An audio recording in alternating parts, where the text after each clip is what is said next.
other night, last night, approximately 12 hours ago, we decided to do a live show. And so us being the people's channel, we said, well, we got to talk to the people.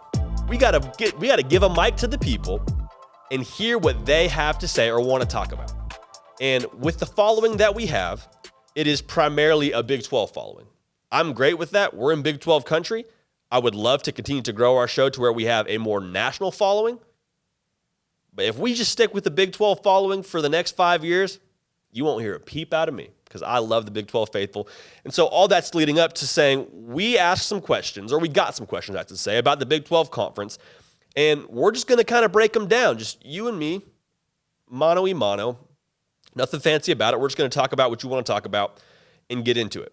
So one of the first questions we got, again, at JD Picallo on Twitter. This is from at Lupin Bandit DWM. This question is, what's more likely next season? Everything clicks again and Baylor repeats this year's 12-2 mark, or the other Big 12 teams improve and Baylor goes 8-5? This is a tricky question. I'll start with saying this. It is very difficult to win 12 games. That sounds like an obvious statement. Sounds like kind of commonplace, kind of common knowledge. It's very difficult to do what Baylor did this season. The majority of college football teams will fall closer to an 8-5 mark if they are so fortunate than they would to win 12 games. I'll also say Baylor loses a lot. Baylor loses a lot of talent. Terrell Bernard's gone. He really is the heart and soul of your defense. Jalen Petrie is gone, All-American player on defense. Tyquan Thornton, your deep threat. Abram Smith, who was really the one who carried your offense in a lot of games this year. Not taking anything away from the quarterback position with Shapen and Bohannon, but Abram Smith, in a wide zone offense, carried the rock a good amount of the time. So we'll leave that there. To answer your question, they're my pick to repeat next year and win the conference. Now, whether that looks like 12 wins or whether it's 10 wins or whatever it is to win the conference, my money is on Baylor. And here's why. You remember the COVID year? Of course you do. I mean, how could you forget the COVID year? There were some forgettable things about it. But Baylor's season, they went 2-7. 2 wins in their first year under Dave Aranda.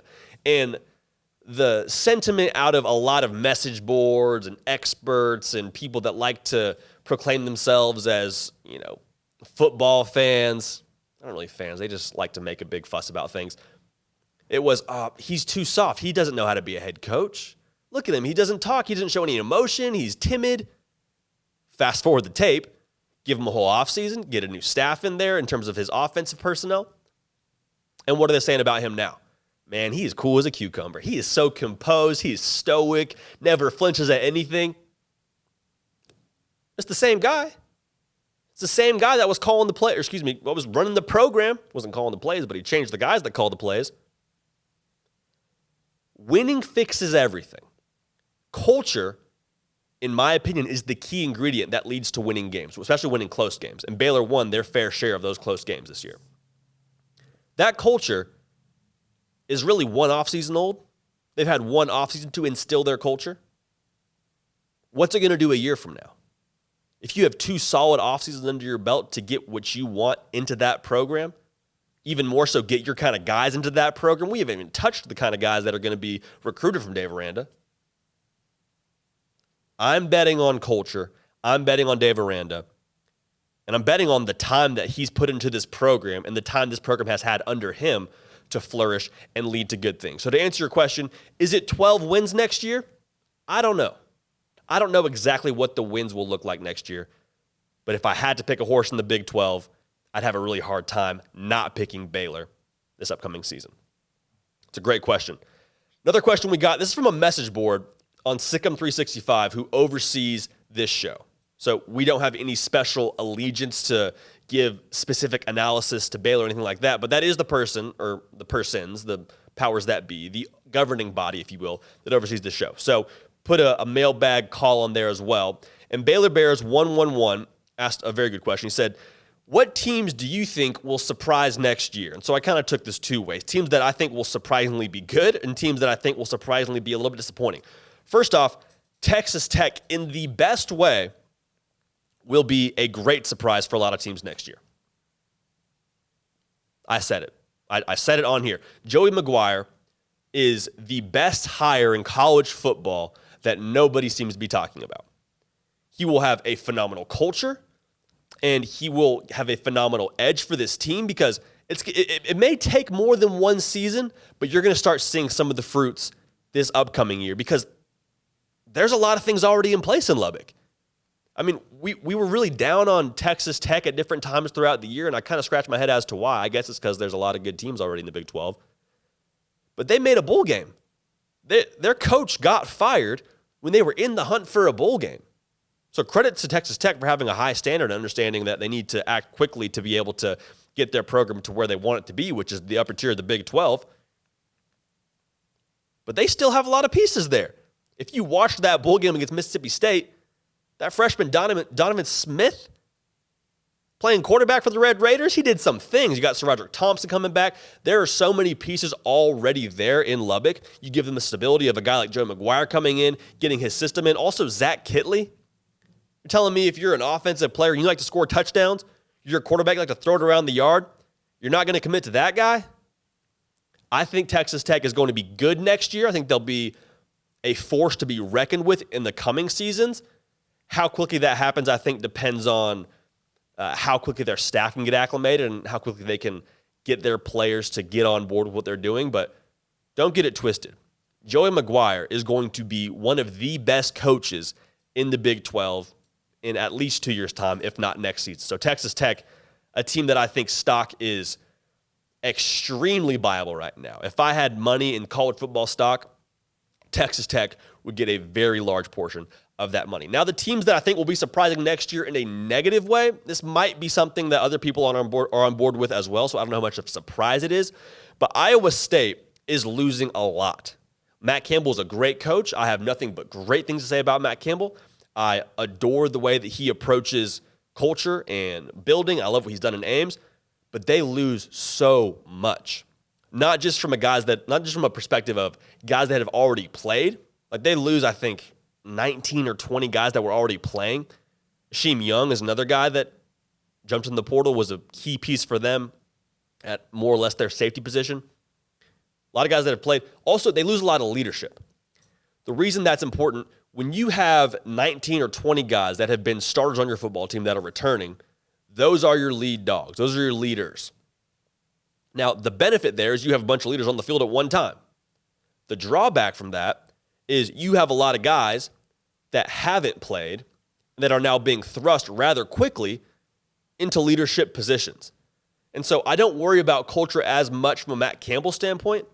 I wonder about culture more so in that locker room in Ames because you have a lot of guys, like I said, that for the first time will be looked to be the alpha dogs. And that's something that I think in a lot of ways you grow into. So this offseason for them will be enormous.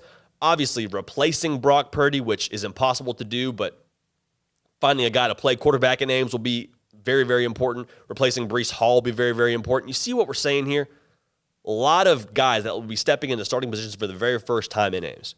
So would love for them to be good, would love for them to be good for the conference, but I wonder a little bit how quickly they can reload and be competitive and be as competitive as they hope to be and have accustomed to being within the Big 12 conference in the coming years. Last question here. This is from Surf Oso. Oso, I believe, is bear in Spanish, but I took French in high school, so I guess we'll never know unless we Google search it. He asks, what hire made you say, huh? And I believe what he's asking is, what hire to you was surprising or confusing or in some way, shape, or form just didn't seem like a perfect fit or was confusing? I think I said confusing twice there, so we're doubling down on confusing. I believe he asked us in a national sense. We're going to keep it within the Big 12 conference because there were so many coaching changes in general. But for me, I think it's Sonny Dykes at TCU. And before you jump all over me for saying this, it is more so a matter of Sonny Dykes leaving SMU that's surprising to me than the way he will fit at TCU. Because I think it's a great get for TCU. You got an offensive coach who's shown that he can build a program, who's shown that he can coach offensive football, which is one of the things that they wanted at TCU. I think it's a great hire for TCU. My question is if you're Sonny Dykes, why do you leave a school like SMU? And I guess part of this could be financial. I mean, obviously both schools are private, so we don't know exactly the figures that he's getting, and that could be the thing that switches it all. I understand it's a Power 5 school at TCU, but SMU, according to a lot of people, and most notably for me, David Smoke, who works at Sick on 365 as well, and has gone on record saying he believes and has heard that SMU will be joining the Big 12 on the next round of realignment. Why leave a school like SMU? You've built it up already to be a power in Dallas. You've been the best team in Dallas, arguably one of the top 3 teams in Texas. Why do you leave a good thing? And again, I understand the answer here for a lot of you, and maybe the answer for him is money, but you have so much built out, and the potential seems so evident, and the ceiling is so high that I was a little bit surprised for Sonny Dykes that he made the jump to TCU because it's already been at the Power 5 level. He's seen that. He's done that. I went on record very, very vocally and said he's not taking the Texas Tech job, and he didn't. When he didn't take the Tech job, I thought, okay, great, he's staying at SMU. So to answer your question, Surf Oso, it's Sonny Dykes for me, not because of his fit for TCU, but the reason to depart from SMU. Also, he has one of the best young talents in the country in Tanner Mordecai, and behind him, Preston Stone, who's a name that a lot of people will hear in the next 2 years. Guy had offers from everywhere in the country, Alabama. You have an Alabama offer. Where else are you really needing offers from? Alabama, I'm pretty sure Oklahoma offered him. All the Power 5s offered him. Bottom line, he stayed at SMU, and he's going to be a big-time ball player. So the potential to be great at SMU is there, and it's going to be there for a really long time. But in short, my answer to that is Sonny Dykes.